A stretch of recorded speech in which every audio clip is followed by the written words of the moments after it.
Hi, it's Clo Bare. Welcome back to my channel. I know I have been MIA for a couple of weeks and I apologize. I don't really even have a very good excuse other than it's 2020 and things are weird and sometimes I get tired and I don't have any motivation. And plus, I still have a full-time job and I volunteer and I just recently got into a relationship. So those are my excuses. I hope you don't hate me. I hope I didn't lose a bunch of followers. Who am I kidding? I have 45 followers. It is what it is. But anyway, I just want to thank you for coming back and watching this video if you're watching, and for hitting that like button because I know you're totally going to do that, and for hitting the subscribe button because I know you're totally going to do that too. But anyway, I have been missing, and I know it's currently September 23rd as I am recording this, but I still really want to cover my August 2020 spending report because ultimately I want them to all be there. I want them to all be in one place, and I don't know, maybe it's like a little bit OCD-ish, and then I want to add it to my post, and I want to make sure that I have all these different videos that show the progress. So anyway, that's what I'm going to do today. Is I'm going to go over my August 2020 spending report, which will include everything that I spent money on last month, and next week you'll likely get the September spending report because my budgeting periods end this Friday.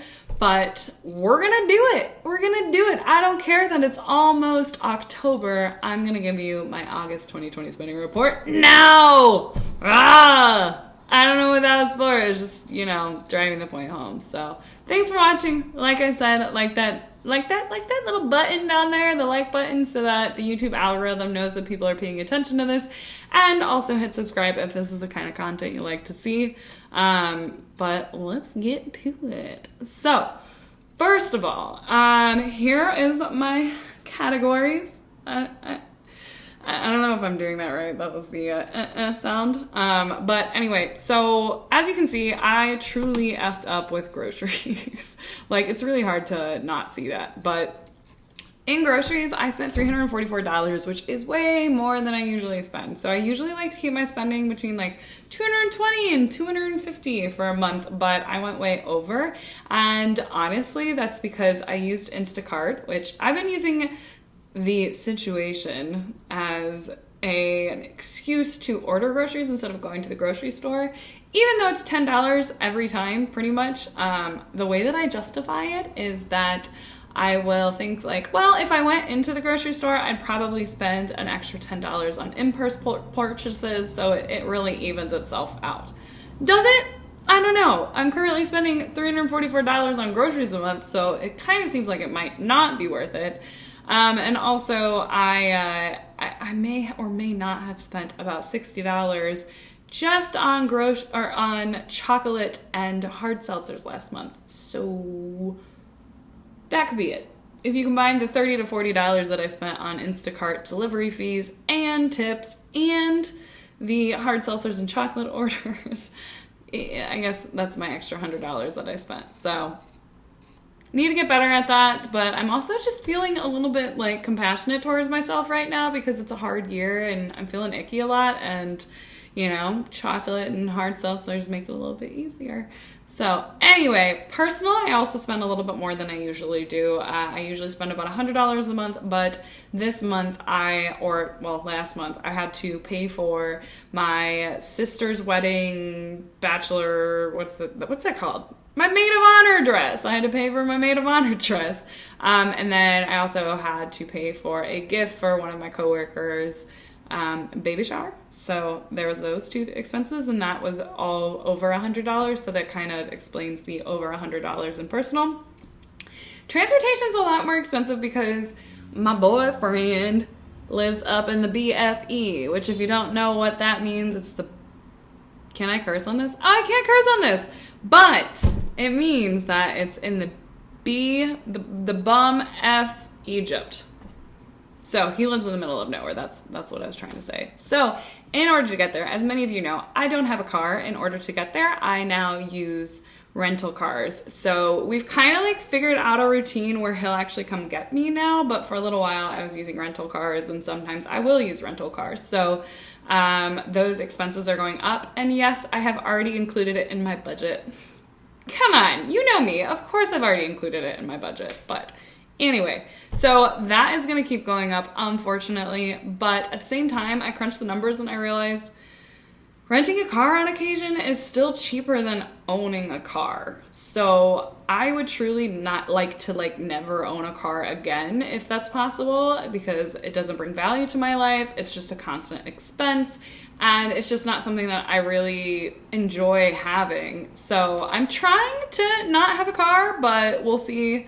You know, living in Chicago, in the Chicago area, definitely, you could have a car and it makes life a little bit easier. But I'm trying to see if I can just survive without one for now. So those are kind of my F-ups. And now when we think about wins for August, there really weren't a ton of wins. It was a very expensive month. I would say the only wins is that the stock market was doing really well last month. And so my net worth grew by $7,000, which I only saved an additional $6,000. So, you know, anyway, I am not going to post the entire spending report because it's long, but you can check it out on the blog post that I will share in the comments below, in the links below, in the description below. I knew I'd figure out the word. But here's some highlights of random expenses. So I spent $20 on wood floor restore that I didn't even use, because when I got the instructions, I realized I need to pick up all my furniture and let it sit for an entire day where nobody's walking on it, which is just completely unrealistic. And I don't really do returns, and I know that's bad. Graham Stephan would be like, "What is wrong with you?" He wouldn't have bought it in the first place. Who am I talking about? Anyway, that I had to buy doggy diapers because Logan was in heat. I also spent a lot of money on groceries. And then I also went up to Michigan to visit a couple of friends. So that was a $300 trip where I spent money on a rental car and food and some pie.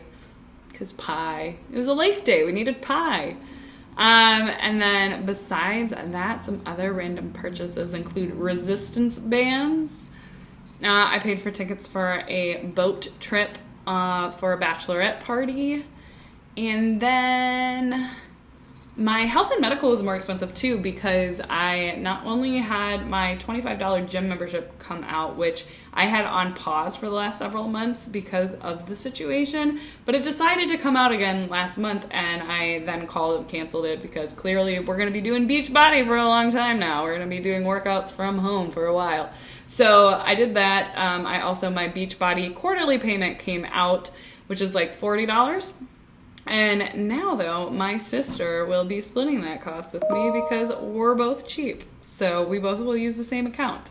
I don't know if I should say that on a video because Beachbody might come after me, but that's what we're doing. So those are some random things that came out. You can check the whole thing out in the link below. But in terms of my total spend and numbers, my after-tax income spent on debt, the total amount of money that I'm putting on debt and as a percentage of versus my income is 30.5. I am spending 69% of my after-tax income and 44% of my pre-tax income because I'm currently putting 25% of my paycheck into my 401k. So that is why that number is so much lower. In terms of savings and debts by the numbers, at the time that I wrote this, I had about $11,000 in cash. I had about $43,900 in a real estate investment. And then I also had about $59,300 in my 401k because the good old stock market was doing better. But I still have a total debt of $33,900. So my total savings pre-debt is $114,000. That's a hard number to say. $114.2 thousand, and my net worth is $80.3 thousand. So making some strides. If you look at that $80.3 thousand, it's pretty cool because a year ago I had a net worth of negative. So I don't remember how much negative, but I was negative in September 2019. So to get that far in a year is really, really cool to see and really motivating to see as well. So anyway, let's talk about the goals that I set for myself in July for August. So one of the goals was to pay $2,000 on my debt. I did not do that. I spent about $1,500 on my debt because I needed cash to pay for the trip to Michigan, and there were some extra expenses last month. So I didn't save or put on debt nearly as much as I want to, but my new goal is to make sure that every pay period for the rest of this budgeting year is $1,000 is going towards debt at the very minimum. So that is what I need to do in order to reach my goal of putting $22,000 of debt on debt this year. And when I say this year, I mean my budgeting period. And my budgeting period's weird because I decided to start budgeting in like October, and a random day in October. So my budgeting period ends on 10/8. So that's coming up. Another goal was to keep not ordering Grubhub when I was hungover, and I stopped. So that's good. I only did it when I was with people or with friends or on a date. So that is an improvement, and I have not been drunk, hungover, ordering Grubhub, which is really good. So, and I also, one of my goals is to keep dating expenses and entertainment expenses low. They're lower, like I'm spending $100 per pay period instead of $200 per pay period for dating, which is an improvement, but I would still like to get better at that. And entertainment has been about $80 per pay period. I'd probably like to get it down to $50, but at the same time, I'm kind of being compassionate with myself again because it's just been a crap year. And it's like, I want to get some joy out of the things that I want to get some joy out of. And I don't want to worry too much, especially because, yes, I need to keep building up my emergency savings, but, you know, I don't know, live a little. I guess I've been feeling that a lot lately. So comment below if you've been feeling the same thing. I feel like 2020 is like the perfect year for like giving yourself a little bit of grace. So anyway, the goals that I set for myself in August for September, I know we're at September 23rd. So yes, I realize I suck. I want to put another $2,000 down this month. I also want to save $500 in cash. I know it's not a lot, but I have a bachelorette party, so I don't know, how much I'll be able to realistically save. And then I also want to grocery plan better because I don't want my grocery expenses to be almost $400. That's silly. So sorry to get all my notifications going off all at once.